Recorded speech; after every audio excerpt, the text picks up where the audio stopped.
अब हम देखते हैं कि गूगल एनालिटिक्स क्या होता है। देखिए गूगल एनालिटिक्स क्या है, अगर आपको अपनी वेबसाइट के ट्रैफिक को एनालाइज करना है कि कितने लोग मेरे वेबसाइट पे आ रहे हैं, कितने लोग मेरे वेबसाइट पे कितने टाइम तक रह रहे हैं, वो सारी चीज़ें आपको एनालाइज अगर करनी है, आपके ट्रैफिक को आपको एनालाइज करना है, तो हमें एक टूल्स की ज़रूरत पड़ती है, एक प्लगइन्स की ज़रूरत पड़ती है जिसका नाम है गूगल एनालिटिक्स। ये गूगल का बनाया हुआ एप्लीकेशन है जो हमको फैसिलिटी देता है कि हम अपने ट्रैफिक को, अपने वेबसाइट के ट्रैफिक को एनालाइज कर सकें। तो चलिए देखते हैं, पहले प्लगइन एरिया पर जाते हैं। प्लगइन एरिया पर जाने के बाद आप ऐड न्यू पे जाएँ। सो ऐड न्यू पे आपको जाके लिखना है गूगल एनालिटिक्स। गूगल एनालिटिक्स पे आपने गया, ये देखिए यहाँ पे जो हमारा प्लगइन है इसको हम इंस्टॉल करते हैं, ठीक है। सो ये प्लगइन जो है आपका, देखिए ये जो प्लगइन से आपका, देखिए मॉन्स्टर इनसाइड भी एक प्लगइन है जो कि उसके लिए यूज़ होता है, लेकिन अभी हम केवल गूगल एनालिटिक्स की बात करेंगे। सो हम गूगल एनालिटिक्स को यहाँ पे इंस्टॉल करके एक्टिवेट करते हैं। सो हम अब जाते हैं अपने इंस्टॉल्ड प्लगइन वाले एरिया में और हम यहाँ पे देख सकते हैं कि हमारा जो गूगल एनालिटिक्स है वो यहाँ पे इंस्टॉल्ड हो चुका है। देखिए यहाँ पे दिखा रहा है कि ये एक्टिवेट, हम इसको एक्टिवेट जैसे ही हम क्लिक करेंगे तो ये प्लगइन जो है वो एक्टिवेट हो चुका है। तो अब हम जाते हैं, देखिए यहाँ पे डैशबोर्ड में मैंने आपको बताया था कि जो भी प्लगइन आप एक्टिवेट करोगे आपको डैशबोर्ड में कहीं ना कहीं वो दिखेगा, ठीक है। तो यहाँ पे देखिए नीचे पे हमारा गूगल एनालिटिक्स पे आप जा रहा है, तो हम इसके जनरल सेटिंग्स पे जाते हैं, ठीक है। तो जनरल सेटिंग्स पे आपको दिख रहा है कि प्लगइन ऑथराइजेशन इज रिक्वायर्ड। तो अब हमको प्लगइन को ऑथराइज करना, आपका एक गूगल एनालिटिक्स अकाउंट होना चाहिए उसके लिए। तो वो अकाउंट आपका नहीं भी है तो मैं आपको बताऊंगा कि अकाउंट क्रिएट कैसे करना है, उसके बाद उसको लिंक कैसे करना है। तो यहाँ पर उसके लिए आपको क्लिक करना पड़ेगा ऑथराइज प्लगइन। ऑथराइज प्लगइन के लिए देखिए आपको एक एक्सेस कोड चाहिए। आपका अगर अकाउंट है गूगल एनालिटिक्स में तो ही आपको वो कोड मिलेगा, अगर नहीं है तो मैं आपको क्रिएट करके बता देता हूँ कि वो अकाउंट कैसे क्रिएट करना। तो गेट एक्सेस कोड पे आप जाइए। अब देखिए हम यहाँ पे, ये देखिए यहाँ पे मैं एक फ्रेश अकाउंट ले लेता हूँ जिसमें मुझे गूगल एनालिटिक्स अकाउंट बनाना है। तो यहाँ पे mjt.enquiry@gmail.com नाम का एक जीमेल आईडी आपको दिख रहा होगा। अब देखिए पासवर्ड मैंने एंटर कर दिया है। अब हम अपने जीमेल में साइन अप हो चुके हैं। देखिए गूगल के जितने ही प्रोडक्ट है वहाँ पे आपको अपने जीमेल आईडी से साइन अप करना रहता है। तो अब हम इसको अलाउ कर देते हैं, हमारी वेबसाइट में इसके एक्सेस को अलाउ कर देते हैं। अब देखिए आपके जो जीमेल आईडी है उसके थ्रू गूगल एनालिटिक्स अकाउंट ही ऑटोमेटिक क्रिएट कर देता है और आपको एक एक्सेस कोड आपको प्रोवाइड करता है। तो यहाँ पे देखिए कॉपी करने का हमें ऑप्शन है। तो हमने ये जो एनालिटिक्स कोड है हमने कॉपी हो गया यहाँ पे हमारा। अब हम जाते हैं हमारे इस सेक्शन पर और यहाँ पे उसको पेस्ट कर देते हैं। जैसे आप यहाँ पेस्ट करेंगे और यहाँ पे सेव एक्सेस कोड पे आप क्लिक करेंगे तो ये देखिए हमारा जो ये प्लगइन है वो इंस्टॉल्ड हो जाता है। यहाँ पे देखिए उसका दिखा रहा है कि ये हमारी वेबसाइट का नाम है। ये देखिए ये ट्रैकिंग आईडी यहाँ पे आपका आ गया और ये सारी चीज़ें आपके डिटेल्स यहाँ पे शो कर रही है। तो यहाँ पे देखिए यहाँ से एक और वेबसाइट हमारी लिंक है, वो सिंहासन आयुर्वेद के नाम से जो वेबसाइट है उसमें भी ये गूगल एनालिटिक्स अकाउंट लिंक है। सो वो हमारा वेबसाइट वहाँ पे शो भी हो रहा है। तो यहाँ पे हमारा जो गूगल एनालिटिक्स है वो लिंक हो गया। अब हम जाते हैं डैशबोर्ड पे। अब हमने क्योंकि ये प्लगइन को लगाया है तो हमको कहीं ना कहीं डेटा शो भी तो होना चाहिए। तो हम डैशबोर्ड पे जाते हैं। डैशबोर्ड पे देखिए यहाँ गूगल एनालिटिक्स करके एक फील्ड आ गया होगा नीचे पे, ये देखिए यहाँ पर ये फील्ड जो है वो आ गया। मैं लाइट साइड कर देता हूँ तो आपको क्लियर दिखेगा। तो ये देखिए यहाँ पे मैं ले जाता हूँ इसको, ये देखिए गूगल एनालिटिक्स डैशबोर्ड। तो यहाँ पे शॉर्ट से आपको व्यू दिखाता है कि गूगल एनालिटिक्स में कितनी ट्रैफिक आ रही है। तो यहाँ पे देखिए ग्राफ्स के थ्रू आपको दिख रहा है। तो पर डे का ट्रैफिक, जैसे अगर मैं देखूँ 6 सितंबर 2019 तो यहाँ पे 9 सेशंस क्रिएट किए गए हैं। यहाँ पे अगर 7 सितंबर देखो तो 8 सेशन क्रिएट किए गए हैं। तो different number of sessions create किए गए हैं। अब आपको बताता हूँ सेशंस क्या होता है, ठीक है।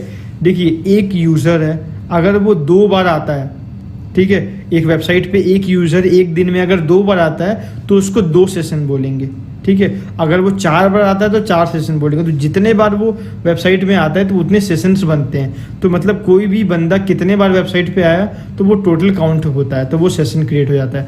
अब यूज़र कितने यूज़र आए 169, ये शो कर रहा है 169 यूज़र मिलके 169 यूज़र मिलके 234 सेशंस बनाए, समझ रहे हैं। मतलब इसमें कुछ यूज़र्स लोग 2-3 बार आए होंगे तभी ये जाके, देखिए यूज़र्स की संख्या हमेशा सेशन से कम रहेगी, ये आप ध्यान दीजिए, क्योंकि एक यूज़र मल्टीपल सेशन क्रिएट कर सकता है। ठीक है, वो मैंने आपको बता दिया। अब page view, total page view कितना हुआ, मतलब टोटल कितने पेजेस व्यू हुआ, ये जो 169 यूजर्स थे उन्होंने कितने पेजेस व्यू किए टोटल मिला के, तो यहाँ पे शो कर रहा है 363। अब बाउंस रेट यहाँ पे शो कर रहा है 70%।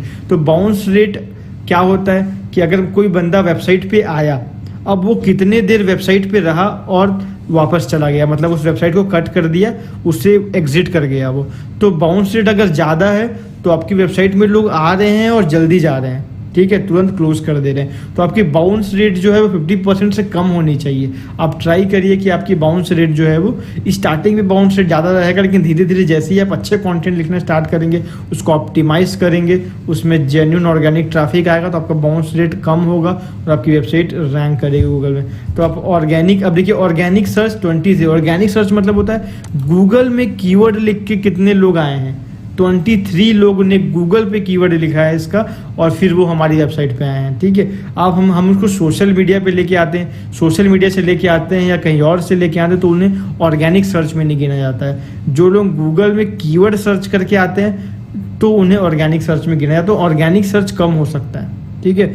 आपके टोटल सर्च भले ज़्यादा हो सकते हैं, लेकिन ऑर्गेनिक सर्च जो गूगल जिनको कंसिडर करता है वो कम हो सकते हैं। अब पेज पर सेशन, अब देखिए 169 यूज़र है, 234 सेशंस है, इनको जब आप डिवाइड करोगे तो सेशन डिवाइडेड बाय यूज़र ये होता है पेजेस पर सेशन। अब देखिए यहाँ पे 169 यूज़र हैं और आपके 363 पेज व्यू हैं, तो जब 363 डिवाइड बाय 169 करेंगे तो पेज पर सेशन होंगे, ठीक है।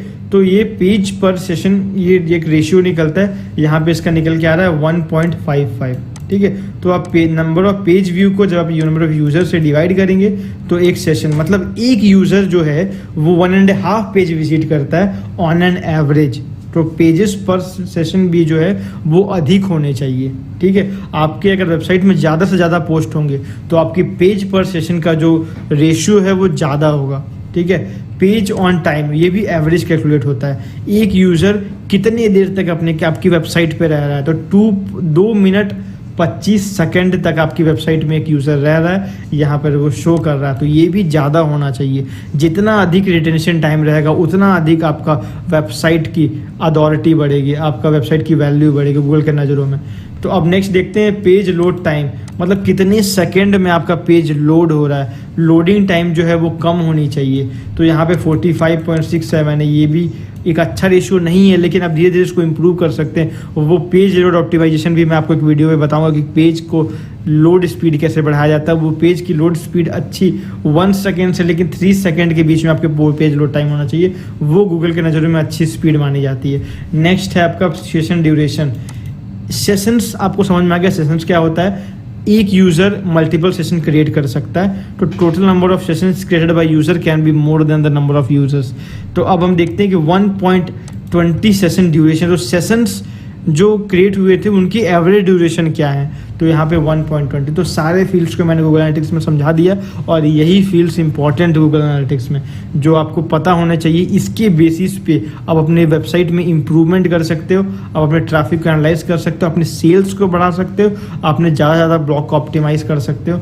तो ये डेटा अगर आपको पता चल गया तो आप अपनी वेबसाइट पे सही तरीके से वर्क कर सकते हो। तो गूगल एनालिटिक्स एक इम्पॉर्टेंट प्लगइन है, एक इम्पॉर्टेंट टूल है गूगल के थ्रू, तो ये आप ज़रूर इंस्टॉल करें अपनी वेबसाइट पे और अपनी वेबसाइट को रैंक करने में मदद करेगा आपको ये Google analytics. So thank you so much. Next video में हम देखेंगे कि SSL कैसे डालते हैं वेबसाइट में ताकि हमारा वेबसाइट जो है वो सिक्योर हो, गूगल की नज़रों पे वो सिक्योर्ड का सिंबल उस पर लगे और हमारे सिक्योरिटी पे वो कैसे काम करता है। So thank you so much.